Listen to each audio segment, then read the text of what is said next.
जय श्री राम। श्री राम आदि का मिथिलागमन, राजा जनक द्वारा विश्वामित्र का सत्कार तथा उनका श्री राम और लक्ष्मण के विषय में जिज्ञासा करना एवं परिचय पाना।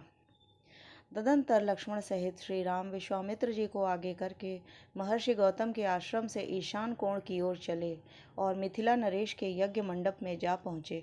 वहाँ लक्ष्मी सहित श्री राम ने मुनि श्रेष्ठ विश्वामित्र से कहा, महाभाग महात्मा जनक के यज्ञ का समारोह तो बड़ा सुंदर दिखाई दे रहा है। यहाँ नाना देशों के निवासी सहस्त्रों ब्राह्मण जुटे हुए हैं, जो वेदों के स्वाध्याय से शोभा पा रहे हैं। ऋषियों के बाड़े सैकड़ों छकड़ों से भरे दिखाई दे रहे हैं। ब्राह्मण, अब ऐसा कोई स्थान निश्चित कीजिए जहाँ हम लोग भी ठहरे। श्री रामचंद्र जी का यह वचन सुनकर महामुनि विश्वामित्र ने एकांत स्थान में डेरा डाला। वहाँ पानी का सुभीता था। अनिष्ट उत्तम आचार विचार वाले नृपश्रेष्ठ महाराज जनक ने जब सुना कि विश्वामित्र जी पधारे हैं, तब वे तुरंत अपने पुरोहित शतानंद को आगे करके अर्घ लिए हुए विनीत भाव से उनका स्वागत करने को चल दिए। उनके साथ अर्घ लिए महात्मा ऋत्विज भी शीघ्रता पूर्वक चले। राजा ने विनीत भाव से सहसा आगे बढ़कर महर्षि की अगवानी की तथा धर्मशास्त्र के अनुसार विश्वामित्र को धर्मगुरु अर्घ्य समर्पित किया।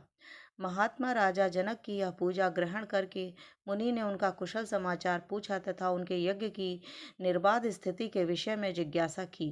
राजा के साथ जो मुनि उपाध्याय और पुरोहित आए थे, उनसे भी कुशल मंगल पूछकर विश्वामित्र जी बड़े ही हर्ष के साथ उन सभी महर्षियों से यथा योग्य मिले। इसके बाद राजा जनक ने मुनिवर विश्वामित्र से हाथ जोड़कर कहा, भगवान, आप इन मुनीश्वरों के साथ आसन पर विराजमान होइए। यह बात सुनकर महामुनि विश्वामित्र आसन पर बैठ गए। फिर पुरोहित, ऋत्विक तथा मंत्रियों सहित राजा भी सब और यथा योग्य आसनों पर विराजमान हो गए। तत्पश्चात राजा जनक ने विश्वामित्र जी को देखकर कहा, भगवान, आज देवताओं ने मेरे यज्ञ का आयोजन सफल कर दिया। आज पूज्य चरणों के दर्शन से मैंने यज्ञ का फल पा लिया। ब्राह्मण, आप मुनियों में श्रेष्ठ हैं। आपने इतने महर्षियों के साथ मेरे यज्ञ मंडप में पदार्पण किया, इससे मैं धन्य हो गया। यह मेरे ऊपर आपका बहुत बड़ा अनुग्रह है। महर्षि, मनीषी ऋत्विज्ञों का कहना है कि मेरी यज्ञ दीक्षा के 12 दिन ही शेष रह गए हैं। अतः कुशिक नंदन 12 दिनों के बाद यहाँ भाग ग्रहण करने के लिए आए हुए देवताओं का दर्शन कीजिए।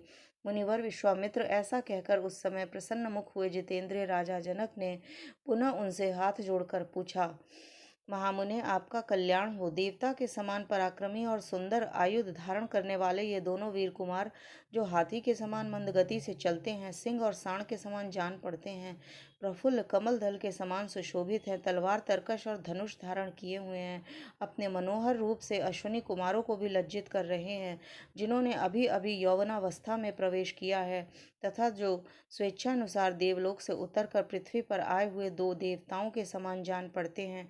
ये किसके पुत्र हैं और यहाँ कैसे, किस लिए अथवा किस उद्देश्य से पैदल ही पधारे हैं?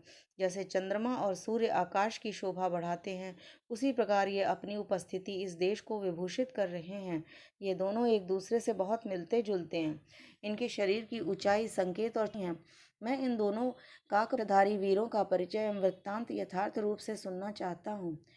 महाराजा जनक का यह प्रश्न सुनकर अमित आत्मबल से संपन्न मित्र ने कहा, राजन, ये दोनों महाराज दशरथ के पुत्र हैं। इसके बाद उन्होंने उन दोनों के सिद्धाश्रम में निवास, राक्षसों के वध, बिना किसी घबराहट के मिथिला तक आगमन, विशालापुरी के दर्शन, अहिल्या के साक्षात्कार तथा महर्षि गौतम के साथ समागम आदि का विस्तार पूर्वक वर्णन किया। फिर अंत में यह भी बताया कि यह आपके यहाँ रखे हुए महान धनुष के संबंध में कुछ जानने की इच्छा से यहाँ तक आए हैं। महात्मा राजा जनक के ये सब बातें निवेदन करने पर महातेजस्वी महामुनि विश्वामित्र चुप हो गए। जय श्री राम।